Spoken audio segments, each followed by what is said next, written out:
नमस्ते दोस्तों, दिल की बात अपनों के साथ बाय गौरव गुंजा गुप्ता में आपका एक बार फिर स्वागत है।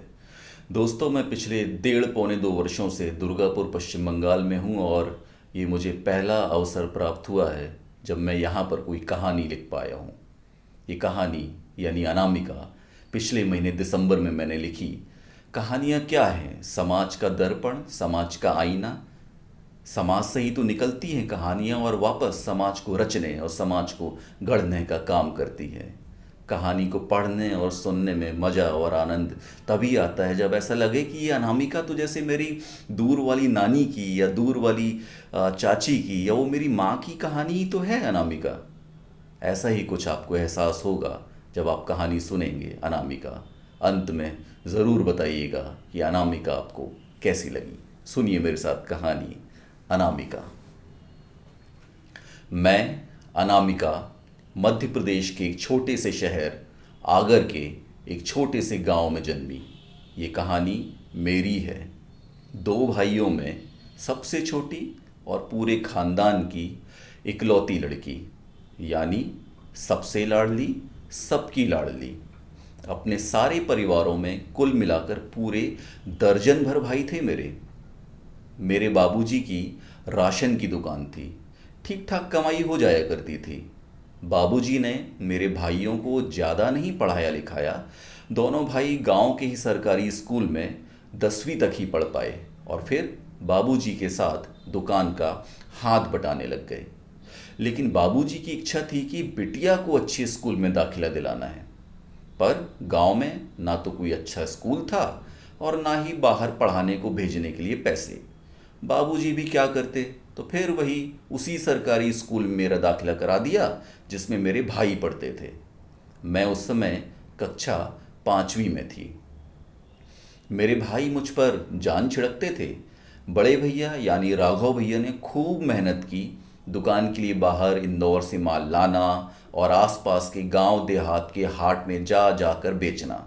दिन रात एक करके दुकान को संभाला ही नहीं, बल्कि कुछ ही वर्षों में हमारी राशन की दुकान गांव की सबसे अधिक चलने वाली दुकान बन गई। मंझले भैया यानी बबलू भैया भी कम नहीं थे। कम उम्र में ही ये जान लिया था कि आगे अगर बढ़ना है तो व्यापार के अलग अलग तरीके अपनाने होंगे। बबलू भैया कपड़े के व्यापारी के यहाँ काम करने लग गए। मैं तब तक 13 वर्ष की हो चुकी थी, लेकिन मुझे सब स्कूल में चिढ़ाते रहते थे। ये कैसा नाम है तुम्हारा, अनामिका? अनामिका जिसका कोई नाम ही नहीं। सब मुझ पर हंसते। मैं घर आकर बाबूजी से खूब झगड़ा करती। मेरे नाम का मतलब है जिसका कोई नाम ही नहीं, तो फिर ऐसा नाम रखा ही क्यों? बाबूजी बस शांत रहकर बोलते, एक दिन तुझे अपने नाम का मतलब समझ आ जाएगा। मैं कक्षा 8 में आ गई और बाबूजी ने मेरा दाखिला एक प्राइवेट स्कूल में करा दिया। मैं बचपन से ही कम बोलने वाली शर्मीली सी लड़की थी। कोई कुछ भी बोलकर चला जाता, बस मैं मन ही मन दुखी होकर रह जाती थी। लेकिन पढ़ाई के मामले में मैं बहुत अच्छी थी। प्राइवेट स्कूल में जाने के बाद बहुत कुछ नया भी सीखने को मिलने लगा। धीरे धीरे मैं अपने गांव की सबसे होनहार बिटिया बन गई। 12वीं कक्षा मैंने मेरिट में पास की। उस दिन बाबूजी की आंखों में चमक जैसे देखते ही बनती थी। पूरे गांव के हर एक घर में अपने हाथों से लड्डू बांटे थे। मैं अनामिका जिसका कोई नाम ही नहीं था, आज पूरे गांव की हर एक जुबां पर बस एक ही नाम था, अनामिका। इसी बीच बाबूजी के पास मेरी शादी के रिश्ते आने लगे। हमारे गांव में लड़कियों की शादी उस समय जल्दी हो जाया करती थी, लेकिन बाबूजी ने स्पष्ट मना कर दिया। ब्याह तो होगा, लेकिन अभी तो बिल्कुल नहीं। इकलौती लड़की है पूरे गांव की जिसने इतना पढ़ा है, तो अब तो वो और पढ़ेगी और गांव ही नहीं पूरे प्रदेश का नाम रोशन करेगी। मैं अनामिका दूसरे कमरे में बैठी सब सुन रही थी। मैंने दीवार पर टंगी अम्मा की तस्वीर देखी और बोली, काश अम्मा तुम यहाँ होती तो लिपट जाती तुम्हारे सीने से। वैसे बाबूजी ने हम बच्चों को कभी अम्मा की कमी महसूस नहीं होने दी। मेरिट में आई थी तो सरपंच जी ने भी खूब सहायता की और बाबूजी ने आगे की तैयारी के लिए राजस्थान के कोटा शहर भेज दिया। पूरे वर्ष खूब मेहनत की, खूब पढ़ाई की। मेरे भाइयों ने भी दिन रात एक कर दिए मेरे लिए। हफ्ते के सातों दिन दुकान खोलते, सुबह 7 से रात 10 तक कोई छुट्टी नहीं। कहीं घूमने भी नहीं जाते थे। राघव भैया ने तो शादी भी नहीं की। उनका सिर्फ एक उद्देश्य था, बाबूजी के सपने को पूरा करना, यानी मेरी पढ़ाई। कितनी भी महंगी किताबें क्यों ना हो, सब ला कर दी। दोनों भाइयों में इसी बात को लेकर झगड़ा होता था कि कौन मेरे लिए ज़्यादा मेहनत करता है, और बाबूजी इस झगड़े को देखकर बड़े प्रसन्न होते। आज परिणाम का दिन था। जहाँ मैं सुबह आराम से सोकर उठी, तो वहीं दोनों भैया और बाबूजी सुबह सुबह नलखेड़ा की माँ बगुलामुखी मंदिर में दर्शन कर आए थे। अखबार में रिजल्ट आया, पहला रोल नंबर मेरा ही था। पूरे गांव में जश्न। पूरे आगर के इतिहास में पहली लड़की थी जो आईआईटी में जाने वाली थी। बाबूजी ने सर पर हाथ रख बोला, अनामिका, यानी जिसका नाम हर एक जुबां पर हो। मैं निशब्द खड़ी थी, आंखों से आंसू झर रहे थे।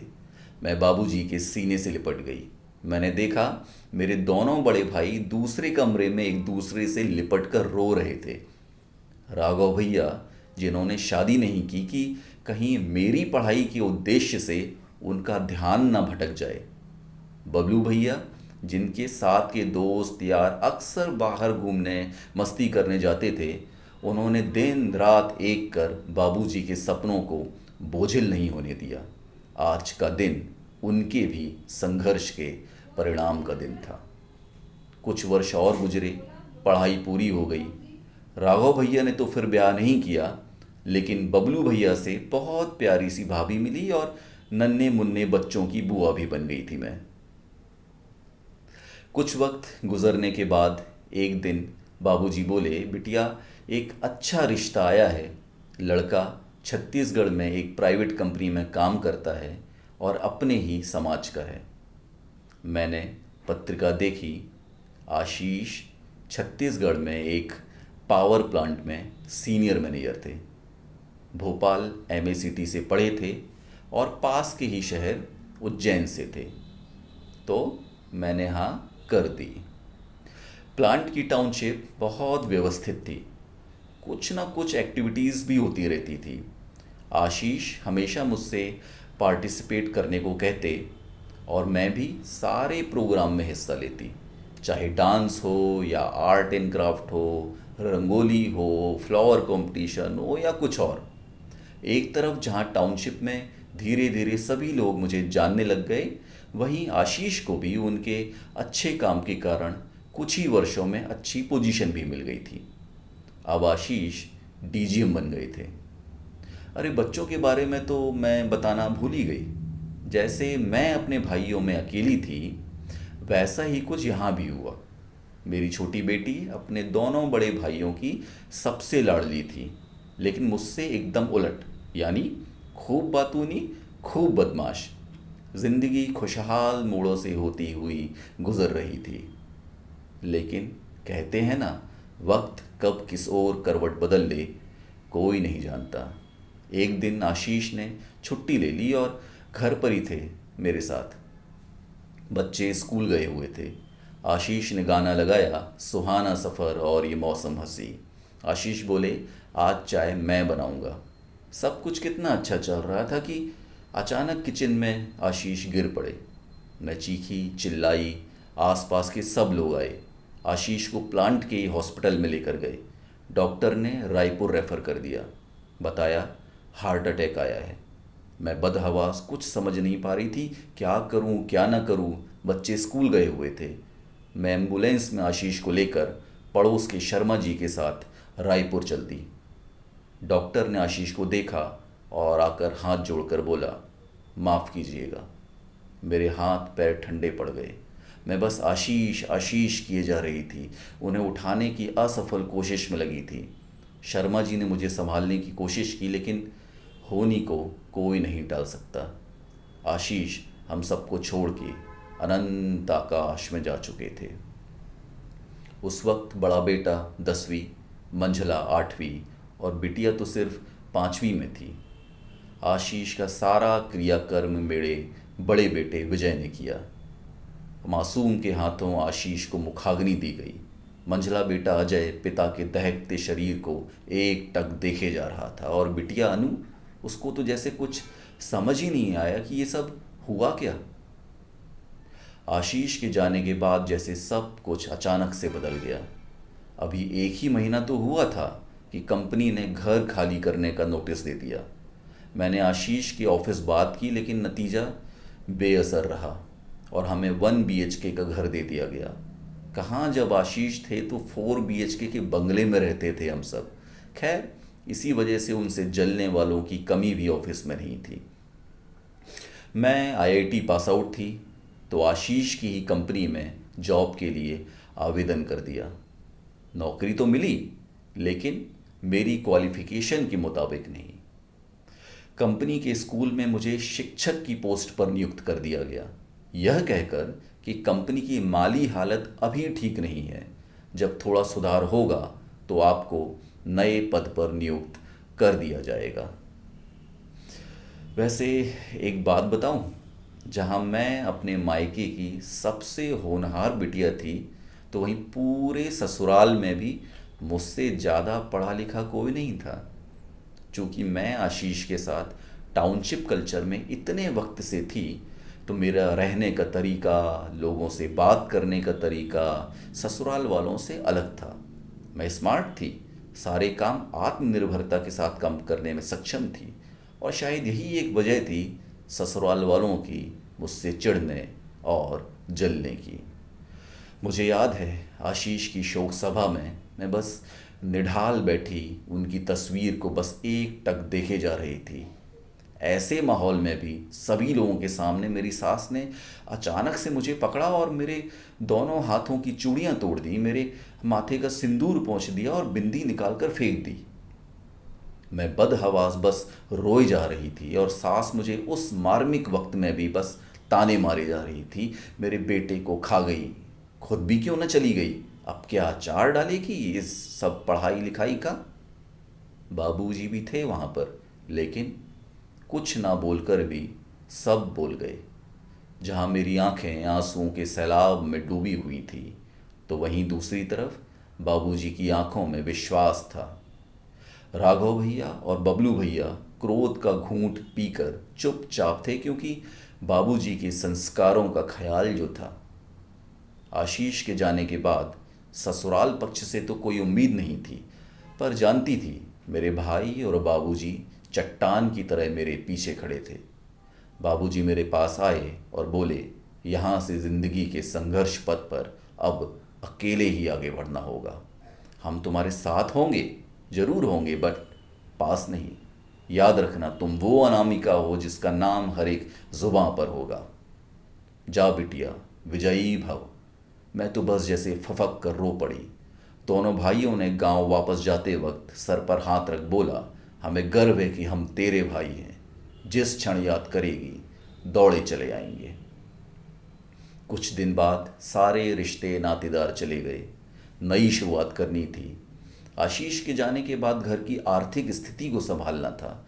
बच्चों का एडमिशन शहर के सबसे अच्छे स्कूल से हटवाकर एक सस्ते प्राइवेट स्कूल में करवा दिया। निर्णय कठिन था लेकिन लेना पड़ा और स्वयं कंपनी के स्कूल में शिक्षक के पद पर काम करने लगी। सोचा था कुछ वक्त बाद अच्छे पद पर नियुक्ति मिल जाएगी, लेकिन वक्त के साथ कंपनी के अधिकारी भी बदल गए और मैनेजमेंट द्वारा दिए गए वादे पर भी धूल की गहरी परत चढ़ गई। मैं शिक्षक के पद पर ही रह गई। चूँकि वेतन काफ़ी कम था तो टाउनशिप में ही सिलाई पेंटिंग की क्लासेस लेने लग गई। तीनों बच्चों ने माँ के संघर्ष को देखा ही नहीं बल्कि खुद जिया भी था और यही कारण था कि इतनी कम उम्र में ही बड़े बेटे विजय में जिम्मेदारी के भाव आ गए थे। मेरे तीनों बच्चे पढ़ाई में हमेशा आगे रहे। मैंने अपनी स्वयं की सारी इच्छाओं को एक किनारे रख हमेशा बच्चों को सर्वोपरि रखा। बच्चों ने भी खूब मेहनत की। जहाँ बड़ा बेटा विजय मेरे ही पद चिन्हों पर चलता हुआ IIT कानपुर में गया तो वहीं मंझले बेटे अजय को दिल्ली इंजीनियरिंग कॉलेज में प्रवेश मिला। लेकिन बिटिया को पढ़ाना बेहद कठिन था। आशीष का सपना था कि बिटिया आगे चलकर डॉक्टर बने, लेकिन मेडिकल की पढ़ाई का खर्चा कैसे उठाती। बेटों की ही पढ़ाई में इतना खर्चा हो गया था।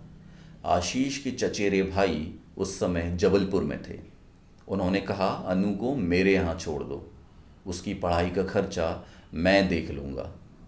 ताऊजी बेहद कड़वा बोलते थे, हर बात पर ताने मारना, हर बात पर सुनाना। लेकिन क्या करती, अपनी ज़िंदगी का सबसे कठिन निर्णय लिया।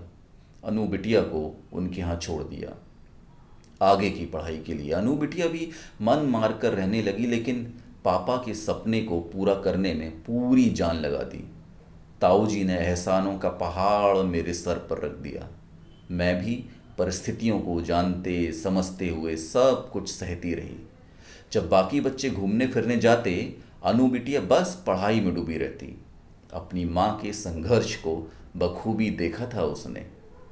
एमबीबीएस परीक्षा का परिणाम आया।